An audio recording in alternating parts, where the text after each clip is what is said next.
with all due respect.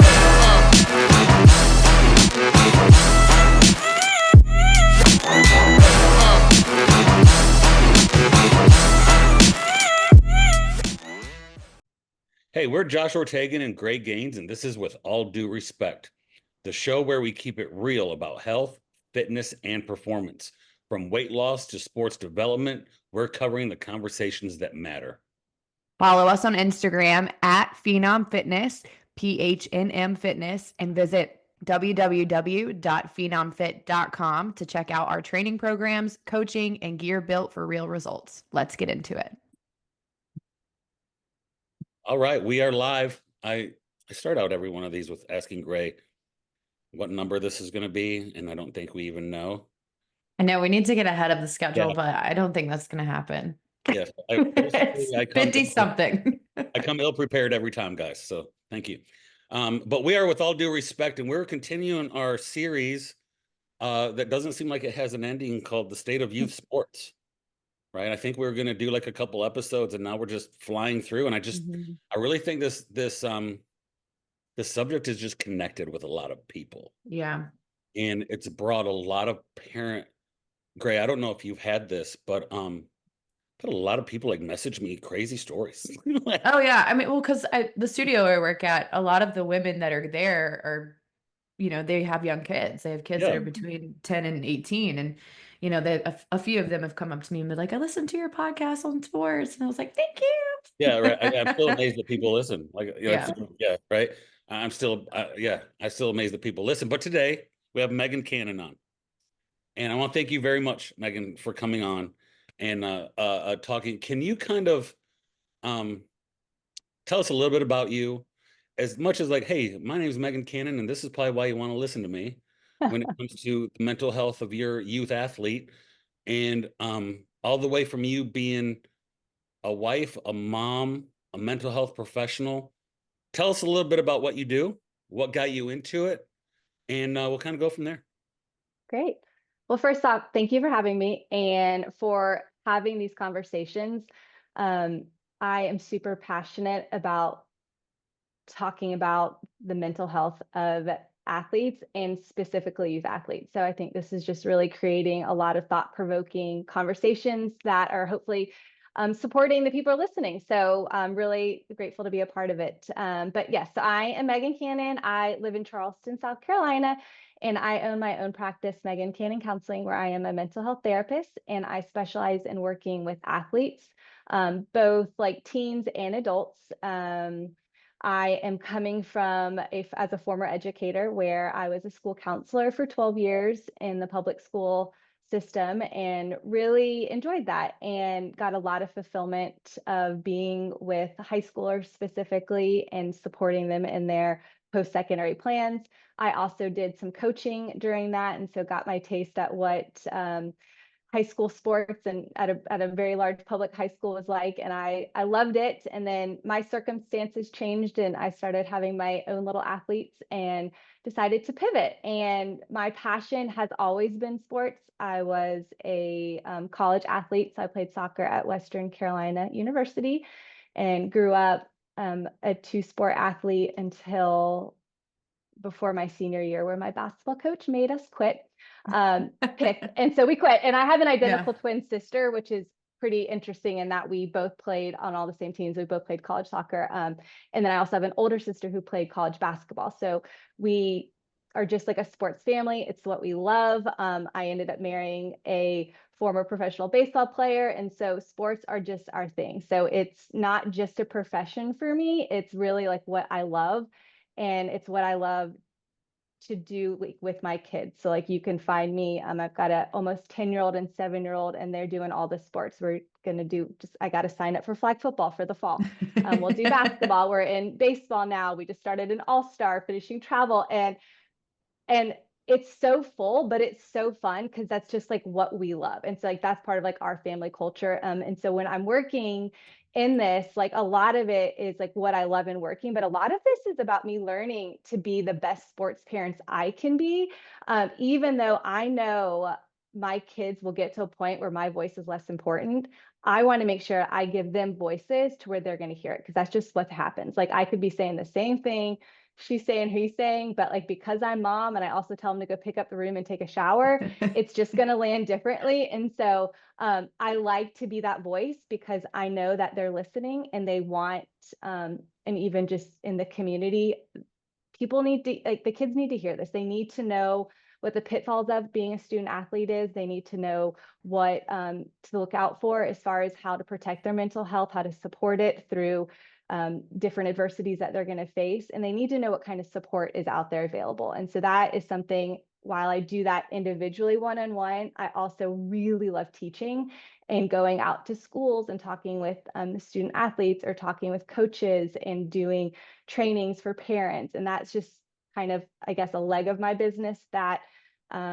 is really important to me, is just to like educate people of what it looks like. I think that's really important because it's not like it was when we were kids. No, not at all. And people say it made you laugh, right? You're like, no, it's not at all. And I've said that to parents and they go, well, how's it different? And I'm like, I'm confused. How do you not see the difference between when we played, even younger people trained, now your kids played? When I hear you talking, I think, okay, let's think about the different lenses that you can view this experience for kids through. Okay. You worked in a high school so you got that lens. You coached. You have the coach lens. You played multiple sports. One sport, I'm actually curious to hear you talk about, like when you said like we played basketball and soccer till we had to quit. I'm kind of curious about that story a little bit. Don't think you slipped that one by me. I heard it. And, then you think I played college. I married a professional athlete, and now I'm the parent.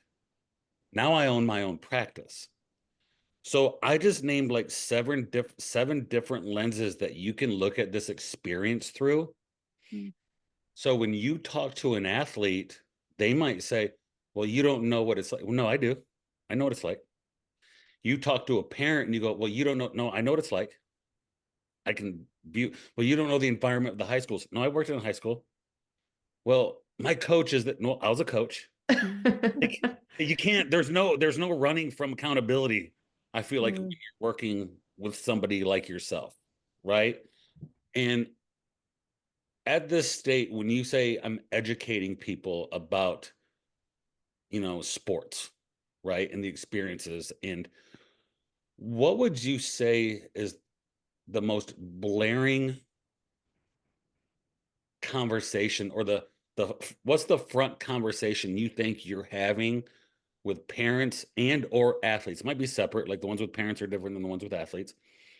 And you can do one first and then one the other. What's on the forefront of the experience for kids and parents right now?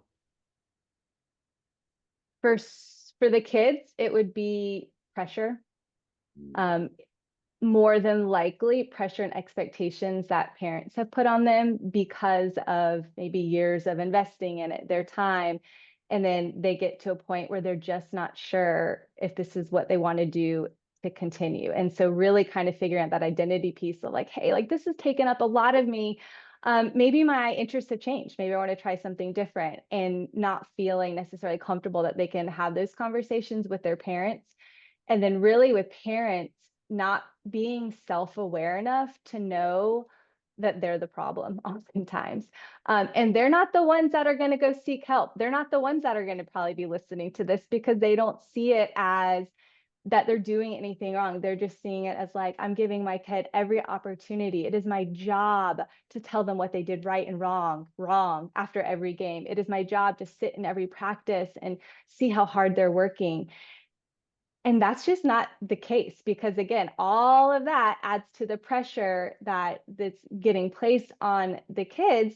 And it's also impacting relationships. And at the end, you touched on my parent, like my role as a mom is way more important than like my role as like a sports mom. Like I want them when they're 30 plus to look back at these years and be like, man, like mom was like supportive. She followed along. she was there. I knew she was there, but like she wasn't leading the way for me in all this. Like gave opportunities. I followed what I was seeing.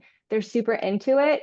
Great. Like I can like let me help you, but I can't do this for you. And so with parents, I think it's really hard to navigate like when to push, and especially with the age of the younger they are, you think, well, I have to be that push. And I often talk about how, their brain development, their brains don't develop to mid 20s. Boys are like 27, girls are early 20s. So for a long time, parents actually serve kind of as like their prefrontal cortex, where like they're the decision maker, they're helping them figure out things. But at some point, the kids have to learn how to do that for themselves. And if we're swooping in and fixing it all and telling them what to do, then they are not having the opportunity to figure it out for themselves. And that can be really confusing. When you're in your practices, do you specifically just work with the athlete, or do you have parents in your sessions too, where you can kind of do like a group setting? Um, Both, which is so fun.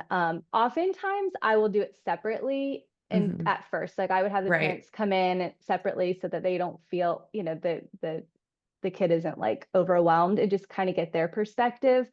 And then if it makes sense to all come together to get on the same page. But oftentimes I've noticed that like when the parents hear just some of like, this is what's going on, like these are some things just to be aware of, then it just, they're able to, it sticks with them to where they're able to implement that on their own, that they don't necessarily need to have like a big group session together. They're able to kind of like, all right, well, like this is how I want to show up. Oh, maybe I wasn't doing that right. Maybe my silence, my kid took as disappointment when I was just trying to be quiet as a parent because I didn't know what to say. But then their kids thinking like they didn't talk to me after the game. So like the disconnects, you're just hearing like, no, like these are conversations you can have. This is what this can look like. This is what they want from you. This is what they don't want from you. And then let them go figure that out in like real time in real life. It's not like the parents want to screw the kid up, right? No. They Yeah. don't. They don't want to. Um, I have a therapist when we talk about this. This is not, I mean, great talk. This is not like shocking. And one time he looked at me and he goes, you're probably going to screw your kid up at some level, right? You're not going to be perfect. And I'm like, oh yeah, no, I know. I'm just trying to like minimize the damage with my Yeah. own girl, right? Wow, you just explained a lot. Uh, the thought process that comes to mind with what you just said, I hear things that parents say like, well, I just want to make sure my kid had the opportunities I didn't have. Mhm. Or you hear them say, I just see so much in him and so much in their potential. I have to push them because I want them to be the best they can be. You hear that from parents too. Um, and one thing that has been a consistent in our podcast is the first thing you said, expectations and pressure, right? Um, what do you think as an industry, where have those pressures come from? Like, I mean, when we talk to kids about playing sports, they say, I want to have fun and hang out with my friends. Mhm. My kid wanted to sign up for basketball. Then he found out two of his friends were doing it. He goes, I don't want to sign up anymore. Right. And that Yeah. to me was a trigger for me to be like, oh, this is all about his friends. Right. Where's that pressure come from? Like, where does obviously you said it comes from parents, but where does it come from with parents? Like, what intrinsically is happening to the parent Mm. to put that pressure on them without even seeing it? Do you understand what I'm asking? I mean, the culture of just youth sports have changed, and you guys have touched on this a few different times. And if I'm thinking of like the hierarchy of where it starts, is it starts with coaches Okay. and their influence. Because if you didn't grow up in the sport, so like the reality is like in my family, we're probably not going to get pulled over. Like someone's not going to pull one over on us, because we just have two parents that were like too in tune with it. Like we get it. So we are looking for certain things in coaches. And right now my husband is one of those coaches, good or bad. He is one of them. And I also coaching my kids in more of the rec level. But um it's a trust thing, and people want to be able to trust somebody. And so if a coach or maybe a director or program organizer is saying, if this happens, like your kid needs to do this, then a parent wants to follow a roadmap. And if someone is giving them a roadmap, then they're like, great, I don't actually have to think about it. Let's just, here, I'll sign my check. And so they start 5 days a week at 8 years old. Okay, great. At 9 years old, they're traveling all over the Southeast. Okay, great. So because of your own personal experiences, like you may just say, some parents might just say, all right, like I trust that this authority figure, which in this term would be like a coach or director, is saying to do this, then okay, I'll just follow up with that. So what that in turn is that the parent may or not like be attuning to what their kid needs, because they're more like, well, I followed a plan, like this is what we've decided to do. And so if I'm really thinking of where the biggest change could probably make the biggest impact would be coaches and their influence on the parents and the kids, and why sports, like why use sports, why. Yeah, stay connected to the purpose of why you signed up in the first Yeah. place. Yeah. Right. And I'm like you're not going to pull it over on me. Right. We were at my kid's soccer game, and he was playing, and one of my wife's friends came, and she has a little daughter that plays travel, and they're all over the place. They're 8 and they're all over the place. Right. I got too much stuff I want to do on the weekends. You can call it selfishness. I got stuff I want to do. I'm not traveling all over the Southeast for 10 weeks to play soccer with an 8-year-old. Right. And she immediately, after seeing my kid play, walked up and she sat next to me, and the mom goes, I just watched him play. You got to get him in travel. This is who you got to talk to. This is who you got to go. This is where you got to go. You got to get him in this. It's so this great. And the whole time my wife's behind, because my wife knows me, right?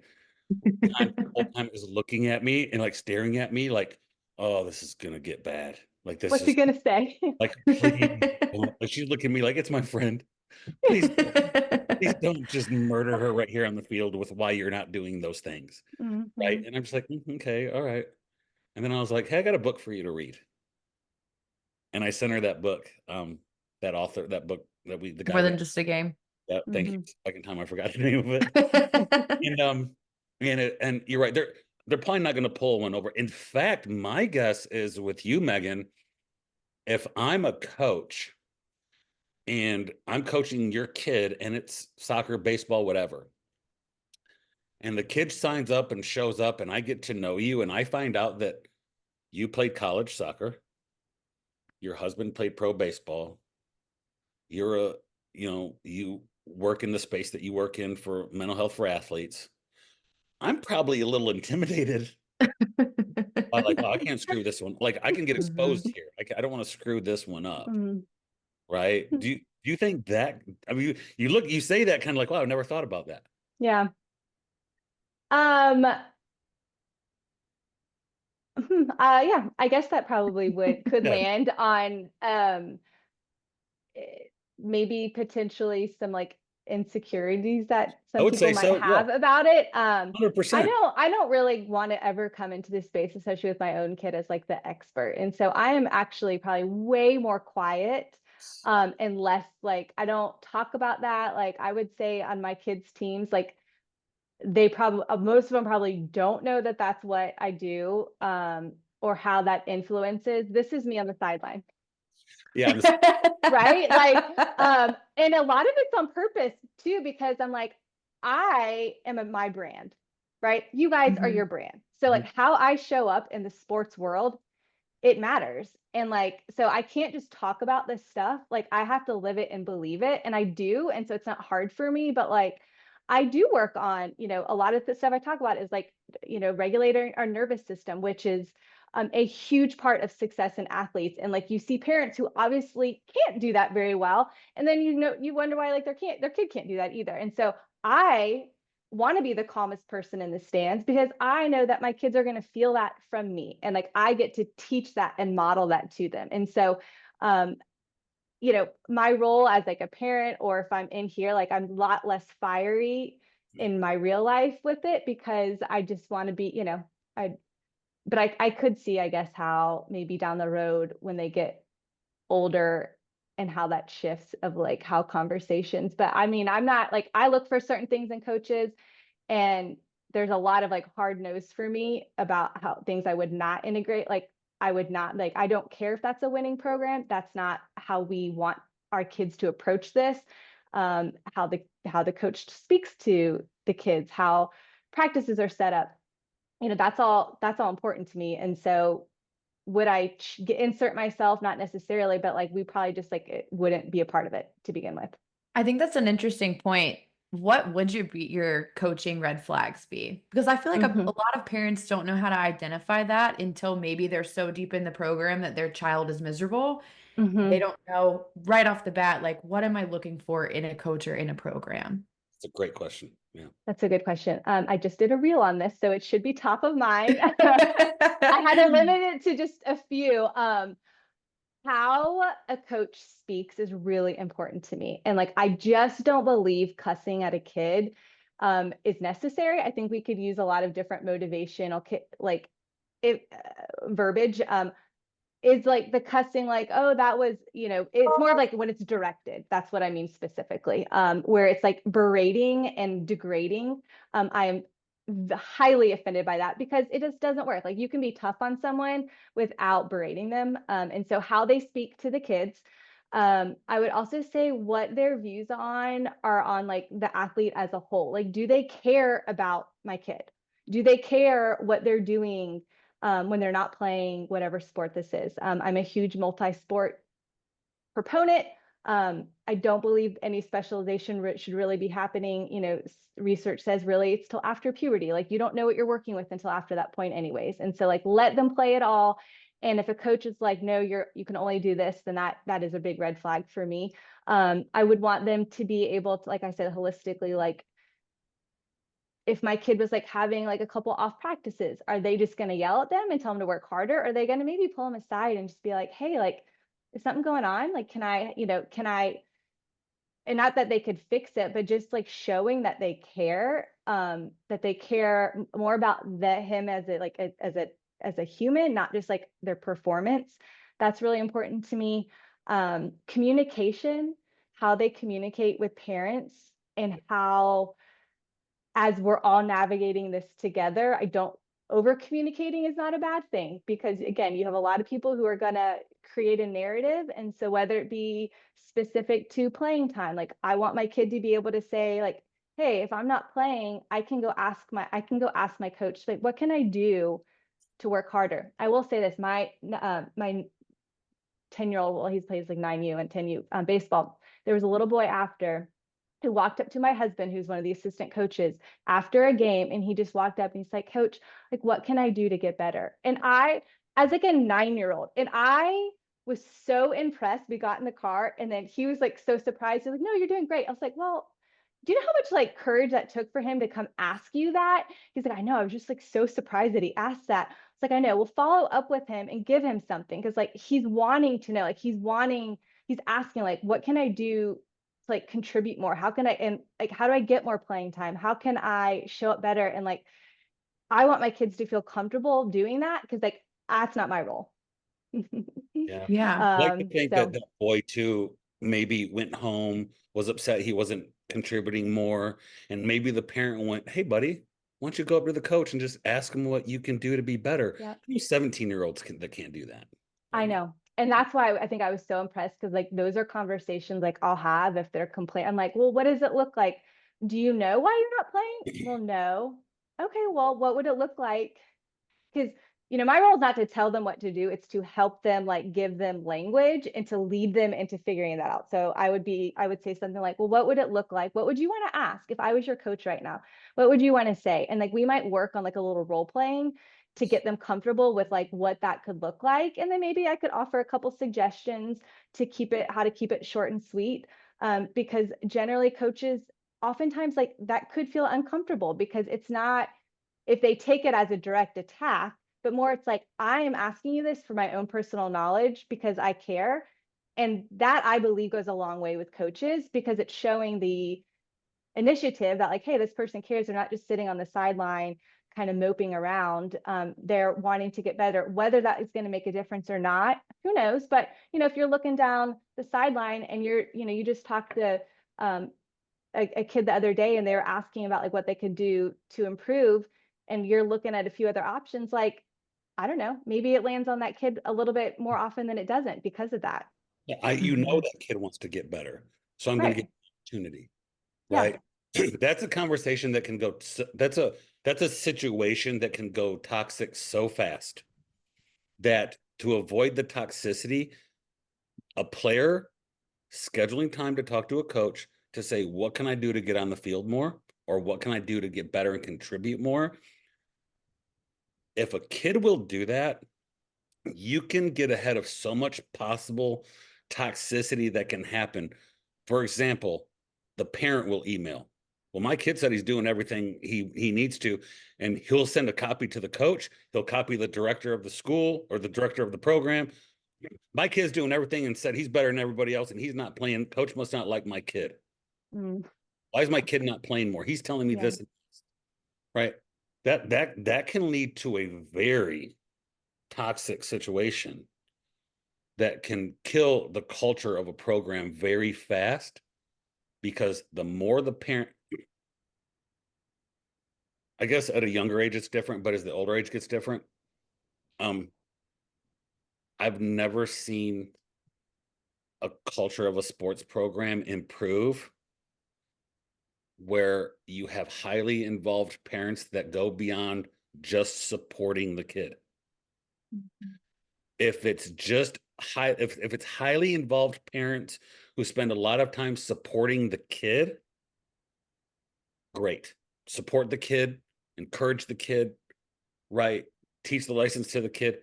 But when they get more involved outside of that, I see a lot of cultures get pretty ugly really fast, where little corner parents will form little cliques, say the kid doesn't like, coach doesn't like my kid. I've never not liked a kid.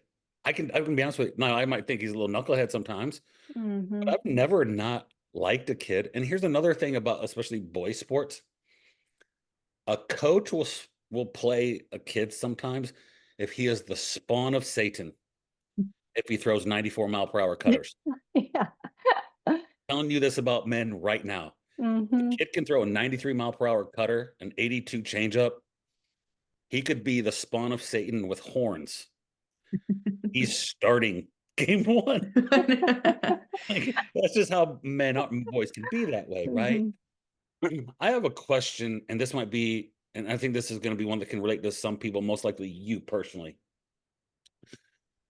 Do you ever think about you said the first thing you said was expectations and pressure with kids, right? How many do you have? All boys, girls, Two boys? boys. Two boys. Okay. That's right. 8 and 10, 8 and 9, 7 and 9, you said? Yeah, almost 10 and 7. Okay. They're eventually going to realize that not every mommy and daddy played college baseball, college soccer, and professional baseball. In fact, you're probably 1% of society, Mhm. 0.5% of society, where the mom and the dad played college sports, right? Do you consider sometimes as they grow up that that might be the family expectation? Kind of like if you grow up where the dad was a doctor, the dad was an Mhm. attorney, the kids are going to feel like, well, I have to be an attorney. I have to Mhm. be a doctor. Oh, Mhm. I got to play college sports because I hear my parents tell the stories all the time. Is that something personally you consider in when you raise your kids? Yes. It makes me very mindful of the way we talk about it. And so my husband and I are always having conversations about what our approach is and how we don't know what this is going to look like. Yes, at this juncture, when they're these young age, like, yes, they're talented for their age. Yes, we love it. It's so great. Does that mean that looks different in 5 years? We don't know. So we have to constantly be kind of like have more of like a humble approach to it and just saying, like, they may not end up at the peak. It's a very different time. Like if I was coming through now, like would I end up being able to go be one of those 1-2% of people going, like, I don't know. It's a different time. And so we are just always having those conversations about like, we want it to be fun. Like we believe that there's so many different aspects of sports, of benefits that have nothing to do with like getting a college scholarship. And so we want those non-tangible things. We want those things to be like they're learning about teamwork, they're learning about hard work, they're learning about sacrifice, resiliency, communication, coming back from a loss, being a gracious winner. Like those are all qualities we want them to have, because that we want them to be good humans first and foremost. And so it would be really easy for them if we didn't check that about ourselves to maybe feel that expectation. And because my husband is lucky enough to be married to me, then he gets my reminders all the time, and my, checks and balances. And as we go through, I think it's important to have other like parents that you're walking along that kind of have similar goals and expectations so that we can check ourselves. Because I say this in a way that like we're not in like the ultra competitive yet. And I don't like, sure, it's easy for you to say right now, like your kids are 10 and 8, check back with me in 5 years. And I want to be so confident that we've been laying the foundation and the framework to where my kid never is going to question like why they're doing this, because we want them to do it because they want to do it, not because we think that they should, or the end goal is to go play in college. Would that be really cool? Yeah. Great. Yeah. It'd be really cool. But that's not the end all be all for us. That's not their identity. That's not their value as my children. No. That doesn't change anything about my love for you. That doesn't change anything. You could learn to play the piano next week, say, I want to be the greatest piano player in the world, and we'll support you the same. I think kids need to do that. Yeah. I tried to get them in piano. They didn't like it. So. Yeah, my kid's the typical 8-year-old. I'll be like, hey buddy, what's your favorite class? PE? Recess. Yeah, that was me too. What class do you not like the most? Art and music? Like, that's funny. It's just, yeah. It's just, I wish you could, if he told me art, I'd be so excited for him, right? Because I had a situation, I've told this story before. I'm pretty involved in the Brazilian Jiu-Jitsu community, and my kid started Jiu-Jitsu when he was 5, because he saw me in a picture of me in Jiu-Jitsu, and he asked me if I was a ninja. Right? And of course, I'm like, yep, I'm a ninja, right? All the way. And even my wife was like, man, you walked around like chest puffed out when your kid asked you if you were a ninja. I'm like, yep. So he started and he did it for 2 years, and I still train. And my wife came to me one day and she goes, Asher doesn't want to do jiu-jitsu anymore, but he's so afraid to tell you because he knows how much you love it. And I pulled him to the side and said, buddy, I don't care if you do jiu-jitsu at all. In fact, that's my thing. And so I kind of made the game of like, you can't do my thing. That's my thing. Right. So he's like, yeah, Daddy, I just don't want to do it anymore. I'm like, that's awesome. I said, that's 2 less days I got to go to the school. That's awesome. Yeah. I'm happy. Great. What do you want to do? So he named other things, but like, it was great to have that communication with my kid when he was 7. Like, I don't care what you do. Did you lose the love for it?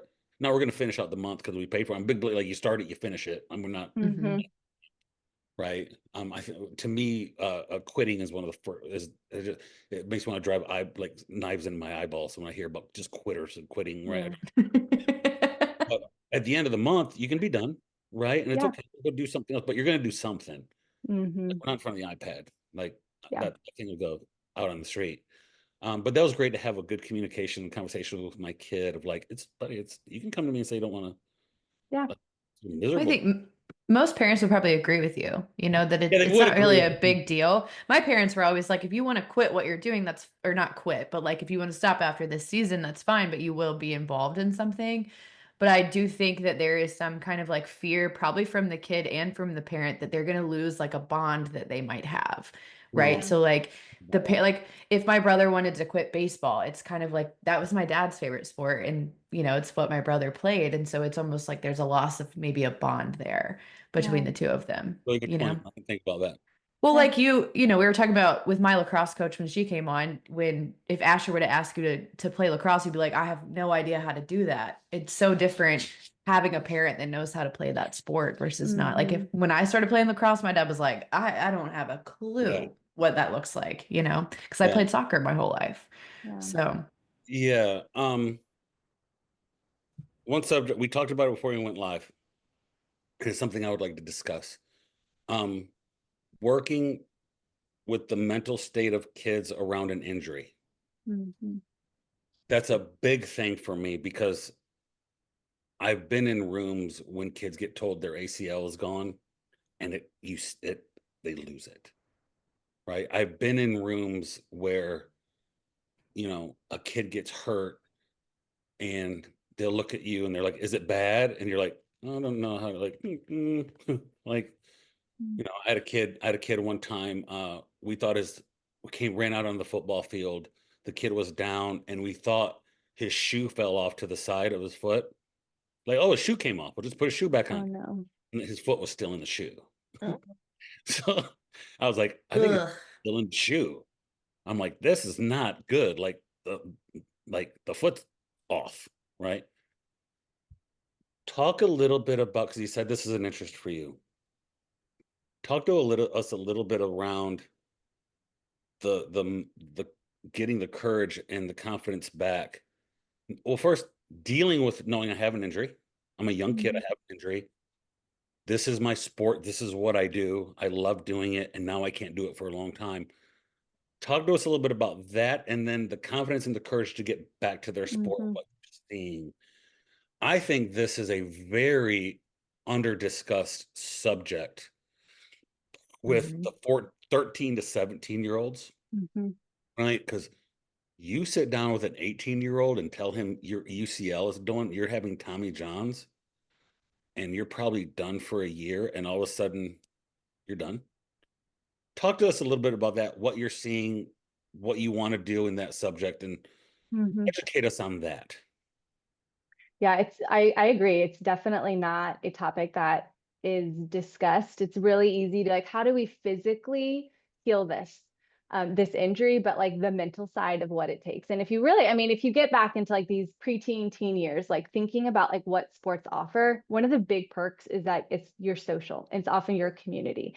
And so when someone of that age range gets injured, and maybe it's a big injury, okay, so they now have to physically heal, right? So that's one big issue. But then also, what do they lose? Like they lose the opportunity to do what they love. Hopefully they love it. They use the structure in their day. Maybe they were used to going to practice for 2 hours after school, hightailing at home, eating hungry, and now they just go home after school and they don't know what to do with themselves. They lose, like I said, the social connection. Like they're not part of the team in the same way. They can go and still be a part of it, and I would recommend that too, because there's so many big hits here. So like as much as you still can be a part of the team, but it feels different. Like it just is. Like if you know you're not going to go out there play, you can't do anything. The bond, it doesn't feel as intense. They lose the fear of re-injury. They're having to overcome, what's it going to look like? Like, will I actually be able to be back the same way I was before this? How hard is it going to be? Do I have it in me to work that hard, to do all that rehab, to like push myself? Do I even care that much to come through this? And so for many, I would say, even if you went back, like people who maybe made it to the other side of like a big significant injury, I would guarantee that they would have had pretty low moments. I don't know if they would coin it as having, being depressed at times. It doesn't actually matter, but like there are very low moments in there, and it can feel like you're just crawling along, especially for like a 9-10 month recovery. And if there is not the proper support in place, and oftentimes the people around you don't really know how to help you, then the path to healing, it actually can be longer. Like they're less likely to heal as quickly if there isn't the mental side of it isn't as sharp and like focused and dialed in, and recognizing that, hey, like it's okay if I'm feeling sad. Like, what do I need? Like, it's okay if I'm feeling bummed or disappointed, but like, I can't allow myself to wallow in it. I have to figure out how to get the support I need to make it through this, if that is my goal, is to return to play. I had a kid recently tell me, once working with high school kids, especially in the environment I'm in, you can have different conversations the day they graduate. Mm. Because they're gone. They're not your student anymore. Mhm. Right. So you can have different conversations with them. I had a kid admit to me last year, I played college football, that the only time he ever experimented in high school with drugs and alcohol was during the 2 moments of a big injury. Yeah. He's like, Coach, I only really drank or tried anything when I had like 2 injuries and was out for multiple weeks. Mhm. That's the only time I ever did, because I was like, screw it, why not? I got nothing else going on. Need a Yeah. little dopamine hit. Yeah. Yeah. And numb yourself from the pain, from like the sadness. Maybe their groups change and they don't get to hang out with the same people, and maybe, that new group is doing different things. So yeah, I mean, that's definitely, and the opportunity to create an addiction from that, if they're on pain medicine, or if they start like using higher amounts of like marijuana or alcohol, become significantly higher in that injury phase when they're not feeling like their best. And their disconnect with their friends and the community and the camaraderie. Mm-hmm. Mm-hmm. Your husband played professional baseball. Does he ever talk about how hard it was when he finally realized he was done? um yes, that could be a whole nother episode. And it was because of injury. um Oh, Yeah, and when yeah. it's not on your terms, right? Yep. When it's that's Yep. really injury, hard. And like, there's a lot of like wild circumstances that like a week later the first baseman gets injured and he would have got called up from AAA, and it oh, just, yeah, what? there's just things that he has had to deal with, and maybe even would admit he didn't deal with, because as athletes, what are we taught? We are taught to push through, to push down our emotions, to not feel anything, because that is going to slow us down. That is not going to get us to where we need to be. And so when that is your narrative and you get to an adulthood, all of a sudden you wake up and you're like, huh, okay, so those like feelings, I'm like, what am I supposed to do with those? Like, those actually feel uncomfortable to me because I'm not using them in a same way that's like helping me. Like, I'm just going to work every day. I'm trying to like have a family, be in a relationship. So that competitive spirit, like, where is its place Oh, you now, got to right? find it Like, somewhere. where is that drive, You and got to like find it somewhere. finding it in a new way to where it's like, I'm not your competition. So between like recreating, and I know you've talked about this, Gray, like recreating a fitness routine, like Mm-hmm. post being like an athlete, like when someone's not necessarily telling you what to do, you get to choose that and what that looks like. When I graduated college, I said, I'm never lifting another weight. Like, this is Ever. making Never me running bulk. again. This is going to make me bulky. Like, I Yeah. might do 1 mile. And Mm-hmm. lo and behold, like, I was joking, I think the year after I was like in doing CrossFit, because I'm like, oh wait, I Yeah. actually really like it if someone's telling me what to do. And I Yes. like that like intensity. I'm not in that stage of life anymore, but I've like come to realize like I'm now like, I want to listen to my body. I want to like be aware of like how things shift and not push it down. Like I was maybe not like overtly told to do, but like that is the culture. Yeah. Just push it down. Yeah. Yeah. No, I agree. I've had just because I've dealt with professional athletes before, I've had a couple of conversations, more than a couple of conversations with guys who would tell me they're done. And dude, you would have thought grandma died again. Mm-hmm. Mm-hmm. And whether it's from their decision, I had one guy that said, a very popular South Carolina pitcher, won a College World Series. I worked with him after he graduated, and he called me and told me he was done. And I said, "Why are you done?" He said, "Because I told myself the day I did, he goes, I already prepared for this. He goes, I told myself when I didn't wake up in the morning and when I was not excited to go to the ball field and I was more excited to be somewhere else, I lost the competitive edge and I told myself I'd be done." He Mm-hmm. goes, and it happened. I got Mm-hmm. up one morning and he was playing in the South American League in the off season. And he goes, I don't want to do this. I'm taking somebody else's spot. I got a pregnant wife at home. I don't want to do this anymore. He goes, I'm done. Just don't want this second phase of life, right? And Mm-hmm. that's hard, right? for an athlete. That's a whole nother, like, so that could be, we could do a whole episode. Yeah. Yeah. And Right? that's something you have to give language to, because it's like people don't know until you explain it. And they're like, oh yeah, actually I do feel that way. Oh yeah, that was really hard, because you just move on. Like Yeah. you figure out something new to do. And it's um, putting language to, like, yeah, like it's really hard to like have your identity be in something and then it be over. And then you have to like get a job that is not being on a field or a court somewhere. And then you have like bosses, and like you're not doing what you loved, and now like everything changes. And so like, yeah, like you should feel different, and like that's not Mhm. always an easy transition. And so the more you talk about it, the more people are like, oh yeah, like that was really hard. Like, oh yeah, in my 20s I actually really struggled, huh? And like, how is that impacting you in your relationships and like how you're showing up daily? People just like aren't necessarily like aware of it. Really? Yeah. I think some people, do you think there's athletes out there that don't realize that, hey, when you're done, you're going to struggle? 100%. Okay. I don't, well, it's not talked about. What I was going to add to that is, how in college classes, a lot of the time when you're a freshman, they have like the U101 course where you go Mm-hmm. through like how to be a college freshman.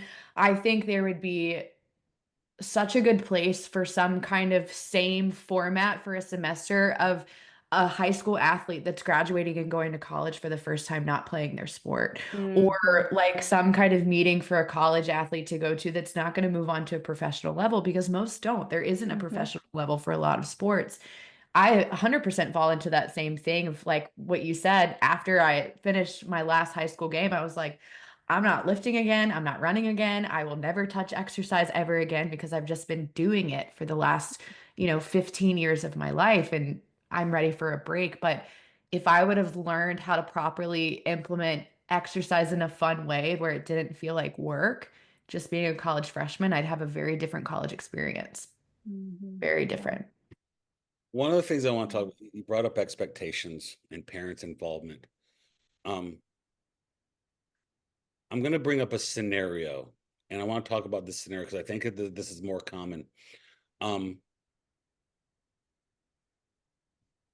I had a parent one time come up to me and say, he was a baseball coach and had a 14-year-old baseball player, was pretty good, eighth grader. And the kid came up to the dad one time and said, Dad, I think I want to play soccer instead of baseball. And the dad came up to me and said, I need you to tell my kid to play baseball because I've invested so much time into this and money into his baseball. And I just think his future is in baseball, not soccer. And I was really taken back by that because I wanted to record it and then play it back for the dad and be like, hey, this is what you just said. Analyze, we could like let's get a counselor in here right now to break down and open up this box of what you just said. There are so many parents that say things like, but we've just invested so much. Mm-hmm. We've just done so much. They use the words like career with a 14-year-old. That always kind of makes me chuckle when they're like, well, oh man, his baseball career. It's like, he's 14. What career? What are you talking about? Here, right? Um, if you're talking to a group of parents, how do you navigate that conversation with a Mm-hmm. parent, or how would, if you're a parent right now and you're listening, you're like, well, I got a kid and we've invested a lot. Like, how would I manage if he one day didn't want to do it anymore? Mm-hmm. Yeah, you Right. have to be okay with that, because it's not your journey. You're either deciding like I'm going to support them, and that means my financial, my time, my emotional investment, with the chance that this child, because they're children, might change their mind. And so if that is going to be too big of a deal, then like I would be like, okay, maybe this isn't what our family needs. Like if I'm going to go bankrupt and supporting all this, and then they decide, like, would I be okay with them quitting because we've invested so much? Like you'd have to check yourself. So really it's like, okay, what is the reason of doing this? And knowing that like these kids are going to change their mind. Like they change their mind every day about things. And like there might come a point where there could be a lot of different reasons why they might change your mind. And you're like, why you're investing that is because that's what your kid wants to do at that moment, but understanding like it could change. And like, if you're not going to be okay with that, then you probably shouldn't invest in that same level, knowing that at the end, if it would devastate you if it was over. Now, I think it could be sad. Like you hear that a lot, like how sad it's going to be when it's over and like you don't get to be a sports parent, you don't get to go. I mean, I think there's a lot of like grief that goes along with that for parents of supporting it. And I think that's like what's really fun for the grandparent role is like they get to do it all over again after having like a 20-year off season, and I see that with our parents now, like how much like they love supporting our kids, but like it can't be about you. It just can't. Like you have to like remove yourself from that conversation of like you're like a conduit, like you're just like helping him along. But it can't be your goals, it can't be your it's going to be your money, it's going to be your time, and if you're not okay with that, then it's probably not the right environment for them to be in, because it really likely will end negatively. Slippery slope, right? Yeah, like I mean, it's hard to do it in a good situation. Like it's always a slippery slope. It's hard to do with all the factors are going well. I've been in this 25 years working with youth athletes. I have found moments with my kid where I'm watching him play and he's doing good, and I'm like, well, he's probably going to have to play travel or else he's going to fall behind. I've been this long, and it gets in my head, and I have to check fall behind what? What's he falling behind? He's 8. I know. The kid's more excited about the snacks after and what color Gatorade he gets, right? Yeah. And I think there's like, and the problem with like it is rec sports now, because everyone's jumping ship to play travel, rec sports just aren't what they used to be. And so if you are looking for like, okay, like I really do care about the developmental, like we know that with the volunteer coaches, like you don't know what you're going to get. So like that's a decision you get to make. Like, okay, if they really are looking to develop and they really do like it, and it fits within our family culture, like we don't mind giving up a couple weekends a month. We don't mind maybe traveling an hour. But there's also different levels. Like you don't have to go guns blazing into like these really competitive leagues off the cusp. So like a year ago, I'm actually like was just telling him, I was like, I did not think we'd be doing travel. Like I was like, 9U travel baseball, like that is ridiculous. And I don't think I necessarily believe that fully anymore, but we decided to get in a program that, one, we really liked the coaching. We thought it was going to be a really great environment, develop. And also it's more of like tournament, like local tournament stuff. So like 30 minutes, we felt like it was doable within our family. We're not going to like Atlanta. We're not going to, all that stuff. And those are fun. Like we've got one big tournament, so we're excited about. So it feels like it was like a really good like entry into this world where we've got like in 1 year, we've learned a ton. Whereas like a year ago, we just finished his first kid pitch rec season. So it's, a lot can happen. But if the idea is like, all right, if my local program isn't quite fitting that bill, if it's fitting that bill, then stay in it. If like kids are still competitive, like the coaching is pretty good, your kid likes it, then I would say great. But every department is so different that you may or may not have that luxury. If all the kids have already jumped ship and gone to play travel, then the reality is like you probably just gonna have to do that. And that's just the state of sports right now. What club sports have done, and the sociologist and the education guy that wrote that book, what was it again? More than just a game. More than just Thank you. He made a comment in his research that club sports has pretty much, and rec sports is now club sports. They're just in different levels. Even golf, they've taken over rec sports. They just have different level of club sports that you can play in based on your commitment level. And travel and what you see on the TV with, the kids flying around the country with, we both know Randy. Randy always says, $300 sunglasses, $200 bat, and a 10-cent swing. And that made me laugh. It always makes me laugh. I think the bat price is actually a lot more than that these days, but whatever. Yeah, I saw a TikTok. Not in my home, but I saw a TikTok of this dad spending like $500 on a bat, and I was like, "What? A bat?" Yeah, so I do think I think you can be involved in club sports at the levels they are now and have a rec sport experience to where you're not traveling all over the place. You're doing a practice a week, a game a week. You're not traveling 30. You're traveling 30 minutes most of the game, and still have a good experience. just that slippery slope parents can drop down. Mm-hmm. Um, the last topic I'd really like to talk about, uh, and you're going to have to lead the show on this, and we found it on your website. Gray talked about it earlier. Um, brain spotting, Yay. right? When I was a kid, I was like, well, it sounds a lot like Train Spotting, and that was a movie when I was like 15, but that ain't it. And brain spotting, you kind of started to explain it, and then you talked about the inner brain, and I was just like, what? Like Yeah. I didn't know. But what you were talking about um within your practice is, it sounds like it makes it very unique. It's the first I'm hearing about it. Mm-hmm. Can you talk and finish us out a little bit with what is brain spotting? Yeah. How do you use it within your practice? Why would it be, why would we want to know about it? Yeah. I would love to. So brain spotting has been around about 20 years. So in psychology, relatively new on the block as a trauma modality. But it was actually started by someone named David Gran, who was a mental health therapist, and he was trained in something called EMDR, which is a little bit more well known, and that's eye movement desensitization. That's bilateral eye. So what he found, he was actually working with a figure skater, and she had a lot of trauma in her past. And he noticed that like when he was doing the EMDR, he ended up, which is like this, he ended up holding a point. And so she was just had a fixed gaze on this point. And when she was able to do that, things had unlocked in her brain, and she was able to like have things come up that had never come up. And they're working with like 18 months together, something like that, to where she just had like this release. Okay.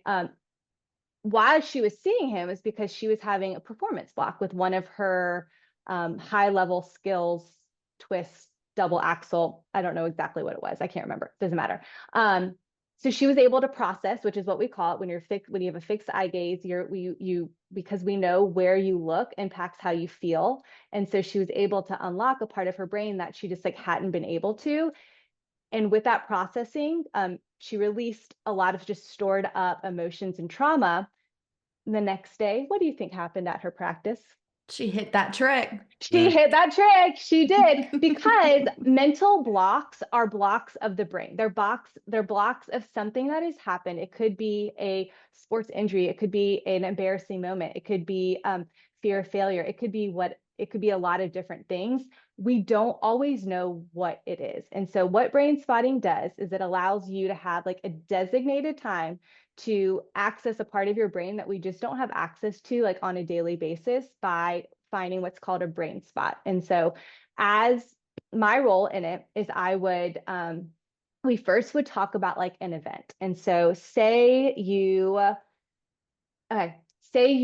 were a cheerleader, okay? And I've worked with some cheerleaders on this, like competitive, like the flippy kind of cheerleaders that are doing the crazy stunts. And say all of a sudden, like out of nowhere, you couldn't do a back layout, okay? I don't know why. You're like, I don't understand. Like I've done this a million times. So we could also equate that to what is also known as like the yips, right? So it's a block with the yips. You hear that more in like say like baseball is probably the most common. And so there's a block, and like not knowing cognitively like what that is, we would say, all right, like when you're thinking about doing that, like what is coming up for you? And you're like, I'm thinking about that. Like my chest is getting like really heavy as I'm thinking about it. And I'd say, okay, like, and then we would do a scale of like 1 to 10, how heavy. And then we would work on finding a brain spot. So I would use what's called like a pointer. I could use my finger. And I would just say, when you're looking this way, like when I stop it and have a fixed gaze here, what just feels like a little like, ooh, I don't want to look at that. Like that's what we want to say. Like what we would call is like activated. You just feel like a little bit more intense as you're thinking about doing this move. And then we find our spot. We have what's called bilateral music on, and that bilateral sounds are what help activate the midbrain. And it's just like, it would be like what is considered kind of like a calming spa music, but the sounds ping from side your left to right hemisphere. And so it's like a massage for your brain. It just becomes very relaxing and gives you access to that limbic part of your brain. And so you have a fixed gaze, you've got the sounds on, and then you just stare at the point. And then what that does is it's like a capsule of your brain just kind of like opening up, and your brain is just allowed to process whatever it is that has led you to like feeling stuck. And you could talk about it, you could do it quietly. My role as the therapist in it is really just to attune to you and to like be there and let the brain do whatever it needs to do. Your brain is amazing. Like our brains are amazing. They want to heal. What we're doing is we're just allowing it access and time. And then we're just kind of curious. We're curious of what comes up. We're curious about the somatic release, how all of a sudden after 20 minutes of processing, you can then think of that act, that move, and maybe it attached you to, oh wow, when I saw my teammate fall from that stunt 2 years ago and she got a concussion, wow, like that's interesting that that came up for me when I was processing, right? And like what it's attached to, I don't know. We don't know. We just allow the brain to do whatever it needs to do, and we get that somatic release. And it can oftentimes, and it's been so cool to see just like the freedom, especially with some of the younger athletes who don't have a lot of stored up trauma than like adults do. They're able just to clear those neurons so that they can perform at maximum capacity, whether it be injury related, clearing out the trauma from the actual injury, the surgery. Any type of surgery is a trauma to your body. Your body remembers it. Your body, the popular book, The Body Keeps a Score, our bodies remember that. And so what needs to kind of get cleared from that? And sometimes it can be one session, and sometimes it's multiple sessions. We just never know. But it's something that is like a tool in our tool belt that we have access to. And in my work with athletes, I've seen just some like really, really amazing healing from that, to where they can go about and go on to their life. And I don't just work with athletes, that's my primary focus, but just in life, right? So it doesn't even have to be performance related. It can be any kind of issue that just we feel stuck on. I mean, it sounds like you probably agree when I've heard people that I go to jujitsu with a guy that's going further in his education in neurology. Mm-hmm. He made a statement to me. I said, "Why are you doing that?" And he goes, "Because I feel like of all the things in our body and in the world, what we know the least amount is the human brain." Yep. He said Yep. that, and, it kind of makes me think about what you're talking about is uh we know such very little that we consistently come up with these different ways to get the brain to do certain things. Like brain spotting Mm-hmm. obviously is getting the brain to do things that maybe we couldn't do on its own, Yeah. Mm-hmm. Yep. or we're even aware of. The first thing I think of is there like an aftercare process for this for somebody? Because I imagine this can be very emotional for somebody. Like Yeah.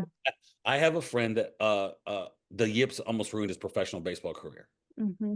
And do you know what the yips are?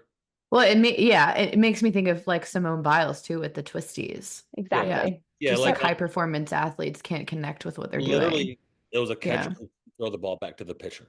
It's Mm-hmm. so He crazy. could do a bang bang play, but the catching, and it happened on one day. He said he was in the bullpen catching and he just hopped it. He's like, what?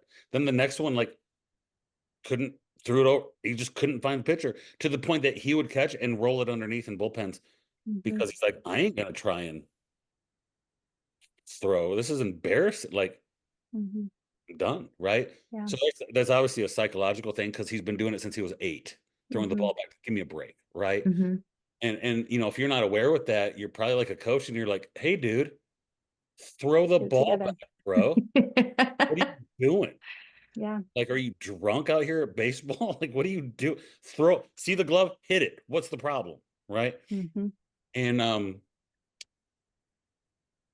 the reason I ask that is there's got to be some process after, because I imagine if you're really dealing with something as an athlete and it connects to your personal life or things you've happened and you break through that moment, uh you can't just be like, hey, go have a good day, see you next week.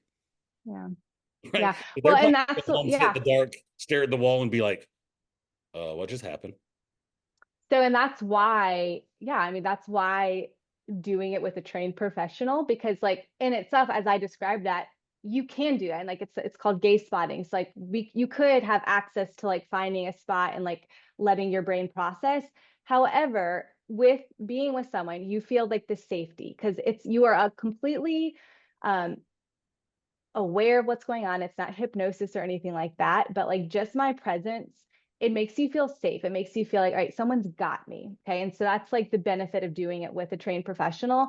But yeah, like anytime you clear the cobwebs, you don't know what's there and you don't know what's going to come up. And so that's why I can say, yeah, sometimes we could clear those neurons, like what feels stuck in 1 or 2 sessions. And sometimes like we might need to work really slow. And so while yes, like you've got this activated spot, we might need to find what's called a resource spot, which is the part of your body that feels the most calm. So like the back of your knee, right? Like we don't tend to feel a lot back there. So depending on what the situation is, we get to go at different speeds of what the person can handle, because it's in its essence, it's going from a dysregulated state to a regulated state. So this is all about nervous system stuff. I was And gonna say so I was gonna ask you about that. Yeah. yeah, and so it's and our like how we show up is like how we can regulate our nervous system impacts like everything, and it 100% impacts our performance. There are tests out there where you could get tested on like how quickly your alpha brainwave and like your nervous system are able to regulate, which can predict how high of a level of athlete you're going to be. Because think about it, What? of like an elite athlete. Think about it though. It's like you're an elite athlete, like you have to be able to go at to bat. You can't be jacked up so much, right? If you are a football player and you are a quarterback, like you have to be able to like be enough control of your body and your emotions to be able to have the appropriate amount of adrenaline at different times. And so that's all nervous system regulation. And so the best top athletes, they're able to do that.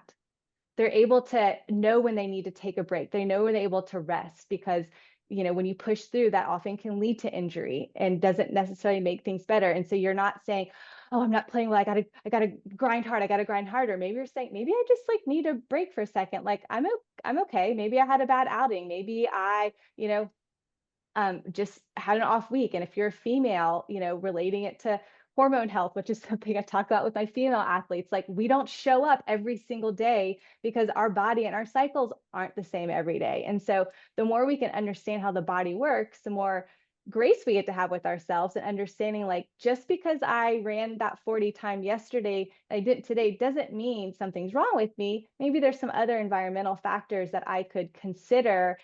Because I'm able to regulate myself, I can think cognitively and like be rational and not be like off the charts. If there's I've said this for the longest time. If there's a sport that will destroy you mentally, it's baseball. I know.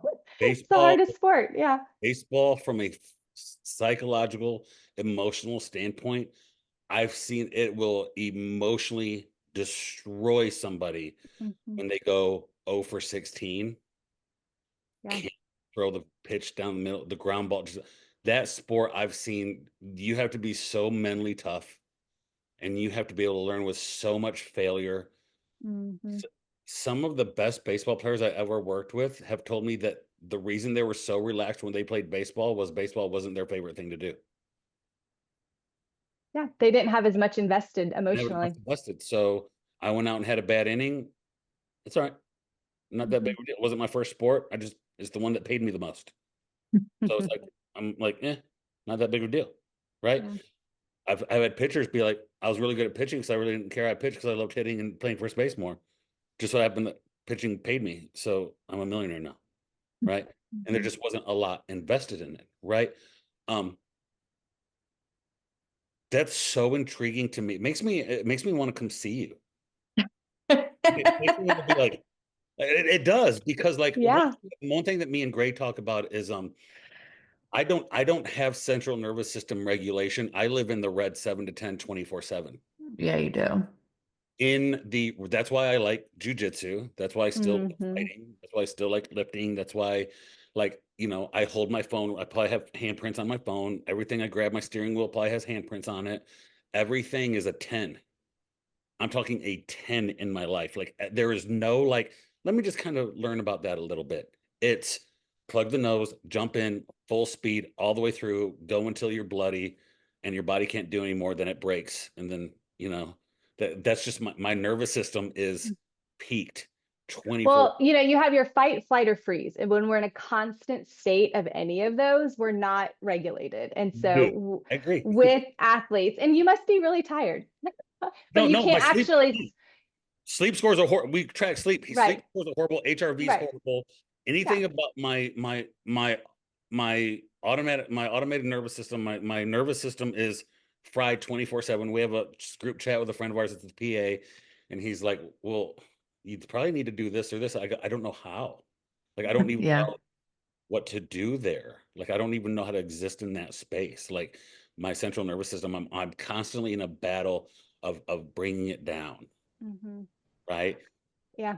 Yeah. Yeah, and that's just me personally. So it makes me be like, wow, like she can help me find that limbic system that exists somewhere in there, right? Like I know it's there. Like I don't really It, Access your it's, brain. access yes. the brain because even Gray will be like, wow, I just took 2 days to just chill and do this and not really kind of easy going. And I'm like, Josh is like sweating. He's yeah, like, she says what? that to me, and I'm like Relax. nervous. Yeah.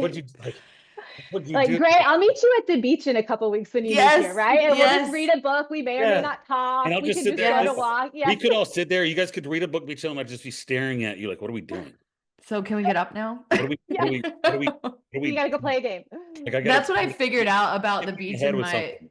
in my life though, is like the beach used to be such like a play for me. Like I'd go and play sports, and the beach now for me is like, I am not moving from this chair for 8 hours. Do not talk to me. Do not Yeah. look at me. I don't want to talk to you. Bring I snacks. am Yep. sitting here. Yep. Yeah.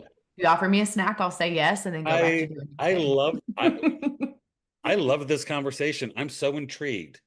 Um, Mhm. I'm so intrigued with I'm gonna be up till midnight, till 2 o'clock, googling brain spotting and like all this kind of I'm stuff. actually impressed you remember the name. So Yeah.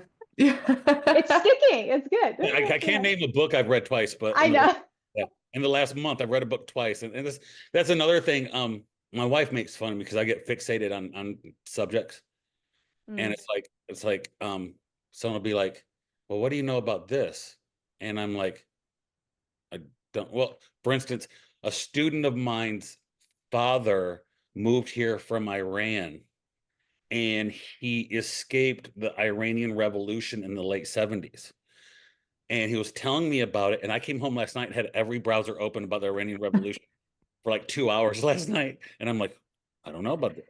I got I got to know about this. Like it's in my like, what are we talking about? Right? Like I know everything about the Iranian Revolution right now. Like PhD in Iranian Revolution. Um, so this was a great conversation. I think this leads to a part two. And we already talked about part two with your husband, right? Like bring all that in and do that. Yeah. I'm that was fun. Well, I've just gotten him into doing some brain spotting, so it's maybe Wait, he'll talk so about that. you do that on your husband? No, no. Well, I did do it on him, but I was like, man, this doesn't really quite work No, the that'd same be make way. me so uncomfortable. Yeah. So no, I hooked him up with someone who is he's out in Colorado and he does performance brain spotting, Thad Fry, and he's amazing and he's um someone that has helped me a lot and will continue to help. He's been in it a lot longer than Yeah, I have. yeah. If my wife learned about brain spotting, she's like, "Hey, we're gonna spend some time in our day doing brain spotting." I'm like, no, we're not. No. Well, yeah, it's like the gateway because you're like, I mean, Yeah, I don't it's want you like to do not this up really in here. therapy, I don't but say it's nothing. not, it's just different. And Yeah, you I don't don't have need to Yeah. you. talk. Yeah, I don't need you up in here. I don't need you seeing a movie Yeah. screen that goes on up in Well, and here. you don't, and that's the thing is you don't have to. It can be some people like to talk about it, what's coming up for them, the memories or the thoughts or like the feelings, but you can do it quietly. So it's kind of a nice break for a lot of people who might be more verbal. Yeah, I don't know. If it just feels like if your wife was a marriage counselor and she's like, "We're gonna do marriage counseling with me." Yeah. No, he's No. always, I mean, I already have to check myself in that of like, I don't know everything, you know. I Yeah, I don't, Mhm. don't I think mean, I could because be married in to relate, a mental health yeah, professional because she'd ask me a question. I'm like, why is she asking that question? I know. I'm sure it's really annoying actually. Why is she asking me? Why is she asking me what I want to do Friday? Yeah.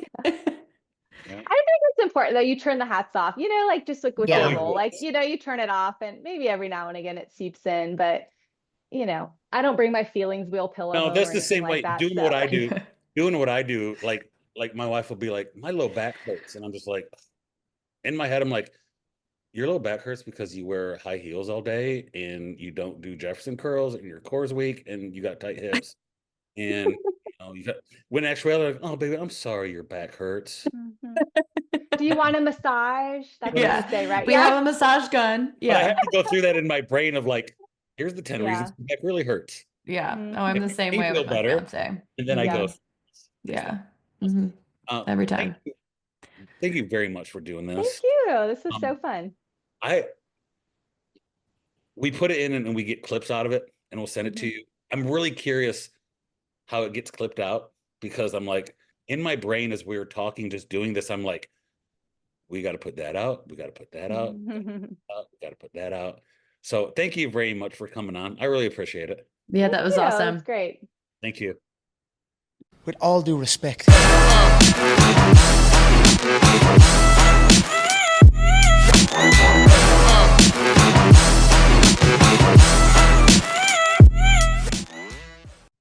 Hey, we're Josh Ortegon and Greg Gaines, and this is With All Due Respect, the show where we keep it real about health, fitness, and performance. From weight loss to sports development, we're covering the conversations that matter. Follow us on Instagram at Phenom Fitness, PHNM Fitness, and visit www.phenomfit.com to check out our training programs, coaching, and gear built for real results. Let's get into it.